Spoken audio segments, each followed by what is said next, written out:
which will mean more time for learning. It also informs teachers in real time during the school year so that they can better help students. These progress monitoring tools will be customizable and will even be unique to each student. It gives the ability to have timely data during the school year so you can make the necessary corrections. And so we believe we've done a lot of great stuff in education over the years in Florida. We believe that having results monitored and measured is very, very important, but we also think that the FSA is outmoded at this point, and that we need to move forward with a more, I'd say, nimble and effective approach. And so this will be the last school year in terms of the FSA. 2022-2023 will then move to progress monitoring. They will not do the traditional grading. It'll be a year to set the baseline, and then the following year we will go forward with the grades. So I think that this is something that will make a really, really big difference. I think it'll be something that's very friendly to parents. I think it'll be something that the teachers will appreciate because they'll be able to make adjustments and really focus on the unique needs of each individual student. So I want to thank Richard Corcoran for helping us devise this. This will be one of our top priorities in the upcoming legislative session, and I imagine we're going to be able to get a lot of support for it. And here to help everyone understand what potential this has, we have a number of folks. We have Sarah Hall, who's going to come. She was a Teacher of the Year up in Seminole County. Christina Alcoin can also talk about from a teacher perspective, and then Alexandra Alonso is going to talk about it from the parent's perspective. And so, Sarah, if you're ready, can you come up and talk about this? Tell them who you are and what you teach and everything. Of course, thank you. Good morning. My name is Sarah Hall. I'm an educator of 19 years here in the state of Florida, and I'm the 2020 Seminole County Public Schools District Teacher of the Year. For the first 17 years of my career, I taught primarily in a kindergarten and first grade classroom, which are non-FSA testing grades. I relied solely on progress monitoring data to be able to meet the individualized needs of my students by analyzing their data and being able to provide targeted, individualized interventions in a timely manner to be able to mitigate student achievement gaps. This progress monitoring were snapshots throughout the school year, which allowed me to not only meet the needs of my students who had some learning deficits and needed to improve, but also was able to provide me the opportunity to give my students meaningful enrichment when needed as well. The best part is that with this data, I was able to not only intervene in a timely manner, but we had more focused, more precise projections for student achievement, which led to 0 caregiver surprises. Progress monitoring has made a significant impact in my classroom, and this will lead to better student success. I would like to applaud Governor DeSantis and Commissioner Corcoran for their innovative approach to student assessment.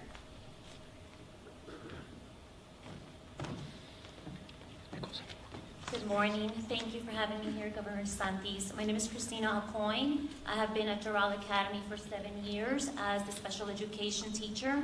And exactly what Ms. Hall was talking about, we do exactly the same thing here with the progress monitoring. Is individualized, and it's 100% targeted towards that student, especially in the field that I work in, which is the individualized education plan.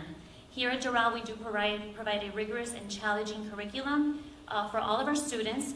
We ask their very best to put forth their maximum effort, but we also do provide those tools, those resources, those supports needed for them to meet those high expectations. Our students with disabilities are also called to meet those high expectations. These students have been accepted into reputable universities such as SCAD, FSU, UF, UCF, with the supports that we provide here at our school. In particular, one student that comes to mind started here in middle school. He struggled at the beginning, diagnosed with autism and ADHD, and he it was in the classroom an extremely distracting student, but with, again, the support of myself, the ESC department, the program specialists, the counselors, with administration, which offers amazing support, and in conjunction with working with the families, we were able to provide those skills, those supports, so that he can manage and he can focus and go on to high school to participate in honors classes, in AP courses, take AP classes, as well as get those credits, gain those credits for the university. There's many stories like this, hundreds of stories, just in the 7 years that I've been here, that I've seen, that have shown their true potential. We've been able to tap into unlock their true potential and supersede what I think even the student thought that they could possibly do. Thank you. Thank you so much, Governor DeSantis. Thank you. Okay, we have Alexandra Alonso, a parent. Thank you, Governor DeSantis. Good morning. My name is Alexandra Alonso, and my son is in 5th grade here. As a parent, I have personally seen the pressure and the stress that the students experience due to the year-long preparation for the FSA. This pressure is only exacerbated during the FSA testing days and as it approaches the testing week. Having family members who are also teachers, they have also shared with me the pressures from an educator's perspective. The day-to-day curriculum is already challenging enough for our kids. I agree in eliminating the FSA so that students can really learn and teachers can continue to teach. Accountability for schools will always be in place, with other metrics and continuous progressive monitoring will shape the framework for continued student success. Thank you, and God bless our children. All right, Richard Corcoran. Thank you, Governor. It's a fantastic day. I want to tell you, for 2.5 years working for this governor, when I first took the job, he said basically one thing, and he said, whatever you do, everything, decision, policy, whatever we work on, make sure that we put students front and center. What is the best for a student? And you see it, whether it's finding more money for teachers, eliminating Common Core, and now ending the FSA. And basically, you've heard a lot of the comments made by the teachers and by the parent and the governor, but this is a huge victory for the school system. I call this V-Day because you're taking, basically from April and May, we basically shut down schools for testing. And we noticed this when we had, unfortunately, one of the silver linings of COVID was when we shut down the schools and we got rid of the FSA for the remaining of the school year, because that's what we did. What we noticed by looking at the progress monitoring, something that's done in every single school district, we looked at the progress monitoring data because that's what we still had. And what we noticed was, as the governor said, that the FSA is kind of antiquated. With algorithms and where we are with computer technology, we can take that progress monitoring data and have the exact same accountability system, protect what has been absolutely instrumental in the state. Our accountability system, before it, we were in the bottom 5. Now we're in the number 3 in the nation. So, and who benefits the most are your low-income kids, your minority kids, children with unique abilities. Those are the folks who have benefited from our accountability system. But the question remained, how do you help kids, empower parents, empower and give tools to teachers so that we can get better outcomes? And when you eliminate or reduce testing, guess what happens? That's more teaching. And more teaching means you're giving those kids a better education, and they're going to be able to go out there, be great citizens, and live a great life. And so I think this is an amazing initiative, Governor. I can't thank you enough. I think it's going to be transformative in how our children learn, how our parents now have. We always say the FSA is an autopsy. We basically wait at the end of the year, we have this autopsy, and we don't even have the data until the beginning of the next year. Now what we have is a diagnostic system, and all we had to do was grab that diagnostic system that's been used at this school, used in every school across the state, and use that system, which means greater input and data for the parents, greater outcomes for the students, and greater tools for our teachers. Just take that system, put it in place, and transform our educational environment. So this is a great victory. It's a great V-Day for education, and can't thank you enough, Governor. Great, and I think that if you look at what we're doing, this is going to be more student-friendly. This is going to be more parent-friendly, and this is going to be more teacher-friendly. So this is moving Florida forward, I think, in a really good way. We're going to be able to more accurately measure progress during this way, but do it in a way that, again, is much more friendly and sensible for everybody involved. And this is a big deal. This will be a big part of what we're trying to do next legislative session. I think we're going to get a lot of support for it, and I'm confident we're going to get it done. But this is a real big deal for our state and for our parents and for our students and teachers. And it builds off a lot of the success that we've had over the last 2.5 years. We were, for example, in the most recent legislative session, we were happy to be able to provide $1,000 bonuses for all teachers and principals. They worked really hard last year and they deserved it. That also builds off the initiative we had to increase, and we've seen a dramatic increase in the average minimum salary for our school teachers. We were in the bottom half of states. Now we're in the top 10, maybe even the top 5, because the numbers kind of change as different states do different things. But the bottom line is we've understood the need to try to attract really bright young people to go into this profession, because we understand how having a good teacher makes a lot of difference. We've also done more to expand school choice, and here at Doral Academy is a good example of, I mean, you guys have a waiting list. Where's the principal at? I mean, how long's your waiting list? 4,000 students on the waiting list because they're doing well. Parents see that this is a great place to be, and particularly in Miami-Dade, you have 70% of the students are in some type of choice, either within the school district, within a charter, or within private scholarships. So we've really supported that, and I think that really makes everyone do better and certainly provides parents more options for that. We've made a big push for American civics. I mean, we've got it in the high schools. We were able to do a program for a civics boot camp for teachers where they can earn a $3,000 bonus to go and do this, and we think it's important that we're teaching kids about the country's founding and the history and everything like that, so that they're able to discharge the duties of citizenship. And we've also made a big push, not limited to our state colleges, which had kind of been the focus, but more bringing in high schools, about vocational education and skills-based education. Fact of the matter is, you look right now, you're able to acquire some of these skills.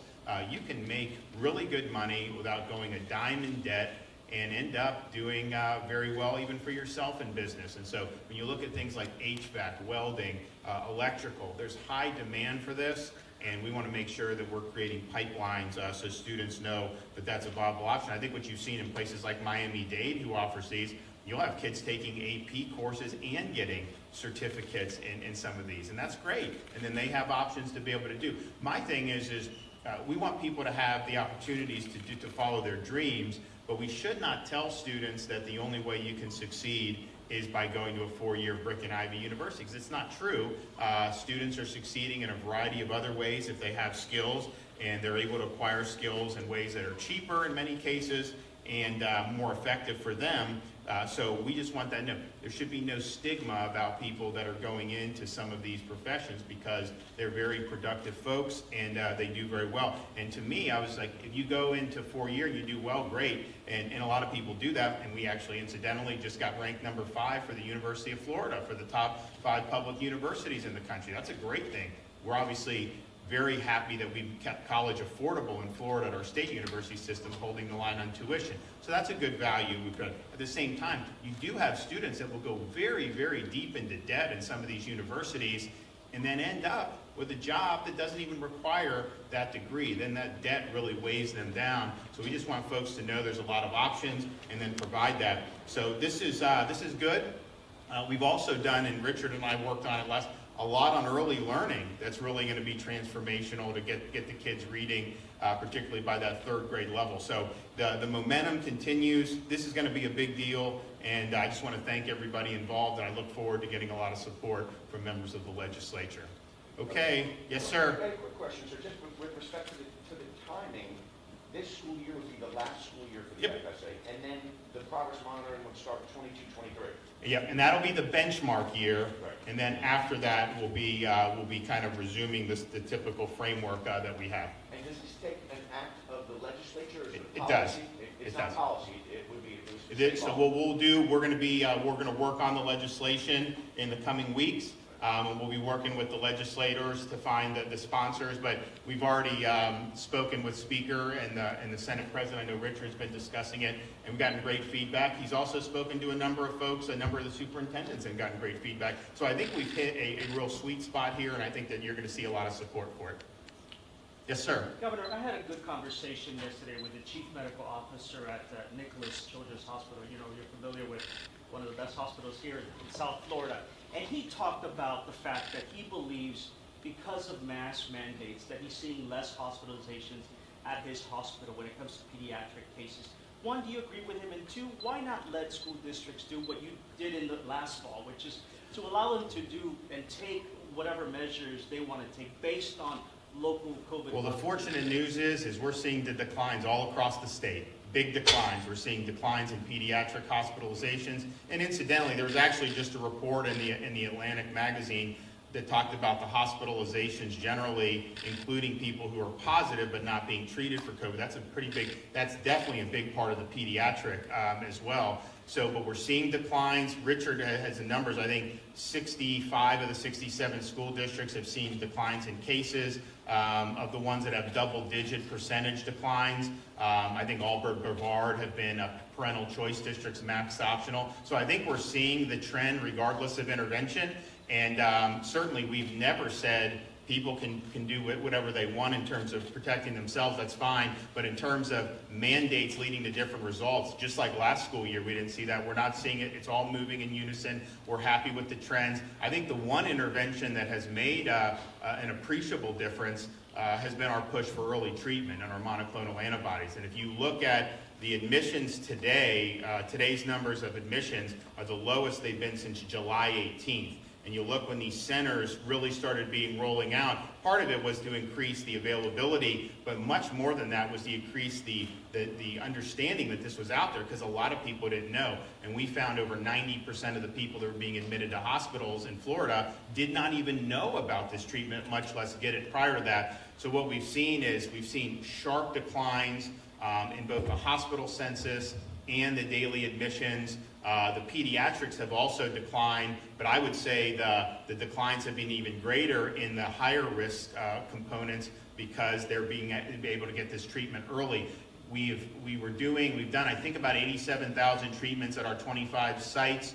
That's in addition to what the health system is doing. I know many hospitals have been doing it. They haven't been doing as much as we have because we're doing the subcutaneous and we've got a sole focus on this, whereas obviously they've got a lot of other fish to fry. But I can tell you that looking at the data and then talking with the patients, they will talk about their symptoms being resolved, and then you see it in the declining admissions. And so I think it's a good thing. And but I am happy that we're seeing declines across the board in school district after school district. And again, look, I'm a parent. This is when COVID first hit. I mean, it was something that I was concerned about. My wife was really concerned about it. But the data has just been overwhelming on this. Delta has not changed. Delta, there's more people getting infected in the Delta era, but in terms of the severity, the kids fortunately are the lowest risk cohort, and it's just important that they're in school in person and that they're able to learn in the way that's best for them and what their parents feel. But we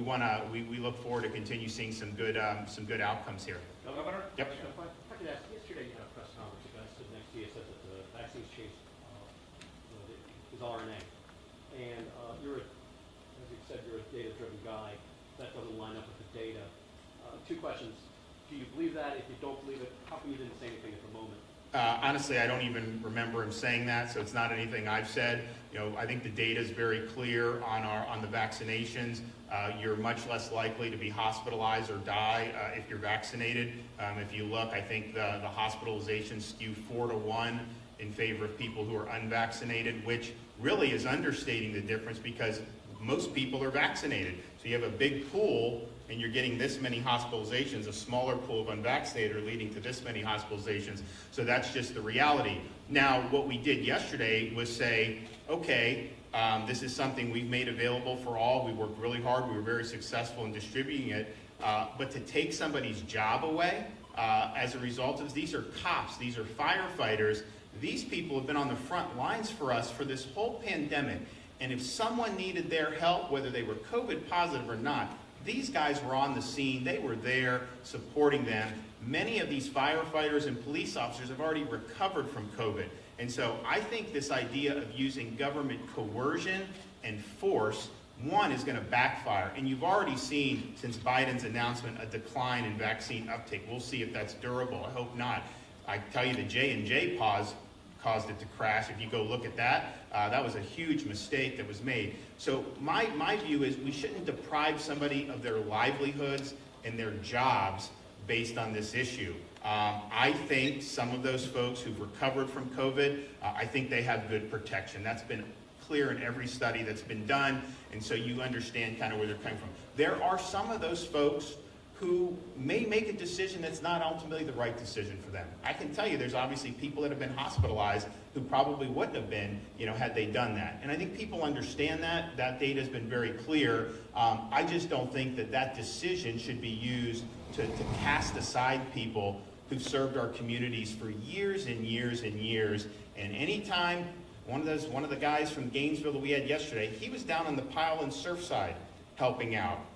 That was a hazardous environment there, and yet they're doing it. They didn't ask any questions. So now you're going to turn around and you're going to fire them over this decision. That's just not how it is. And so my view is you stand by the folks that have stood by us.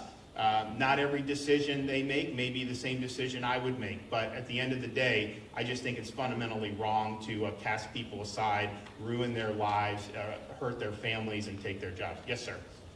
With this new system, would schools still be, the millions of dollars go into testing every year, would that go to other areas? It's a good question. Richard, how do you think, what would the cost, do you think, how would that shake out? We're looking at it now, but it's absolutely going to save millions of dollars in testing. Absolutely. Because we already do the progress monitoring, so we're just going to pick it up. The initial expense will making sure all 67 districts are on the same progress monitoring program. But after that, there'll be a massive reduction in cost. And would this change how kids are promoted the next year? Our accountability system will remain the same. We'll have accountability, but I think the good thing is progress monitoring has been going on, as you heard, which is really good. Now, we are going to have everyone on the same kind of progress monitoring platform just to ensure uniformity, but I don't think that's going to be a huge deal. And again, everyone here knows, this is laborious when you talk about the FSA. It goes a lot of labor, a lot of time, a lot of money, and so we think it'll ultimately save money, and we think it'll ultimately save a lot of people's times. Okay, yes, ma'am. Sir, regarding the school districts requiring masks, Broward is facing sanctions. Miami-Dade has not received a letter yet. Yesterday, the superintendent, Carvalho, said that he hopes in the future to relax COVID protocols and didn't specify exactly which protocols. And is the state willing to work with those districts and perhaps avoid the sanctions? And how is the appeals process going? So I leave it to Richard on some of that because I know they've been following it. I will say, though, in terms of litigation, we think we're going to win that in a slam dunk. At the end of the day, the legislature passed a Parents' Bill of Rights, and I understand there's many people in the legislature voted against it. I understand that. I understand some people think that the government should trump the parents' rights. That's just not what Florida law says, and so that's just where we're at. So we'll see how that shakes out. But I feel good about it. Remember last year we were in a situation where we were getting the kids back in school, and that was like people were going crazy. There was hysteria and everything. We looked at the data. It was very clear that this was something that was important, that these were low-risk environments. And but we did get sued to close the schools by the union. And we lost in Tallahassee trial court, which we typically do, and then we won in the appeals court resoundingly. And did they even appeal it to the Supreme Court at that point? It just kind of died. So we ended up having a successful school year under difficult circumstances, and I think we'll end up seeing that again now. And again, school started literally. I think our infections basically were peaking as school started. I think they've gone down steadily since then. And it shows you it's important because people have pointed to schools as some type of a source for community spread. That's obviously not the case. It wasn't the case last year. And then what we're seeing in real-time data is as millions of kids are going back to school, our metrics continue to go down. And so I think having the schools open is so important. I am concerned, not in Florida, but we know that that these waves follow a regional and seasonal pattern. When Delta starts to hit some of these other areas, I do think it's possible you could see them try to close schools. I think that'd be devastating for a lot of kids and a lot of families. But I do think that that's something that's possible. Parents in Florida can be rest assured, we're going to make sure, your kids are able to go to school, because we understand how important it is for them, how important it is for you. And as much as we've lost just generally with some of the disruptions to the kids' lives, Florida has been able to mitigate that better than most. One more. Yes, sir. I appreciate it, Governor. Most feels that COVID's here to stay, and we're going to have to navigate our lives through it until further notice. To go to a public school here in Florida, measles, mumps, rubella is required, polio is required, highly communicable diseases spread through the respiratory system. Is that not something that is COVID not in that category? Well, I think it's important to draw the distinction. So some people have justified Biden's mandate and said, hey, there are mandates, and they'll point to examples. Those are state mandates, which do make a difference, because states have police power. The federal government doesn't have police power. And so if you're purporting to exercise of police power from the federal government, that's inconsistent with our constitutional system. Also, he's going back, he's finding these obscure statutes that nobody ever thought had any applicability in these types of situations, finding some obscure regulation, and then using that to be able to impose potentially livelihood destroying penalties on people, because what you'll find is some of these businesses are not going to be they're not going to be able to afford testing everybody all the time, and so you are going to see people potentially lose their jobs. So just understand, when we're doing the fighting the federal mandate, they have different sources of authority, and they have limited enumerative powers. In terms of the schools, what I would say is the MMR vaccine is a sterilizing vaccine. It creates sterilizing immunity. And so if you have 100 people that all have it, they are not going to get it. They're not going to get measles. We know that. The COVID vaccine has not blunted transmission. We obviously hoped it would, but I think you see the case counts, it's doing it. So the function of it is different. And I would also say there's a radical difference between the threat that measles, mumps, or rubella would apply to a school children versus what COVID does. Fortunately, and the statistics bear this out, a normal kindergartner, absent serious health conditions, but a normal kindergartner unvaccinated is at less risk from COVID than a vaccinated adult. So they are very, very low risk. So it's a much different calculation in that respect. But just understand, those things with schools, that has never been applied, to my knowledge, to just holding a job or things like that. I can't, or at least certainly have the federal government order the private sector to do some of that stuff. So, and then I also am concerned about, you get the other vaccines, you kind of do it. There's maybe some regimen, but you're not doing them every 6 months. I think the question would be is, if you're forcing this on somebody on penalty of losing their job, say they got the 2 Moderna doses or the 2 Pfizer, then 6 months later, the government says you have to do a booster, let's say. Well, what if they think that they're fine? They don't want to. Would they lose their job then? Do they always have to keep doing it? I think it creates a lot of thorny issues. And if you look at the boosters, and this is something that has not gotten very much attention, my sense would be if Donald Trump was president, it'd be the lead story. But 2 high-ranking FDA people resigned in protest over the push for these boosters. They said there's not enough data. They just authored an article in The Lancet saying that that they don't think boosters are warranted right now for the general public. I don't know whether they are or not. I haven't seen any data on it. But the point is that this is something that there is a political deadline set for the boosters. People at the FDA have resigned as a result of this. I don't know what the data is going to show. They may just go ahead with it. But Great Britain has said, cool it on the boosters. There's other countries that have said cool it. Israel is basically very booster happy. But you look, I'm not sure that Israel's had better results. And so, look, in Florida, if they're authorized, they'll be available for people. We're not going to not do that. It's going to be people's choices. But I think it raises questions as you go further down the line about what would even count as being vaccinated. Is it getting the J&J shot once? Is it getting the 2 Pfizer shots, 2 Moderna? Or is it going to be continuing to have to do shots basically whenever some government agency says to do it? And I think that's a little bit problematic. So, but the bottom line is this. I think that we figured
All right, folks, thank you so much for joining us here at Golden State Times. If you're new to the channel, we encourage you to subscribe by clicking that middle button.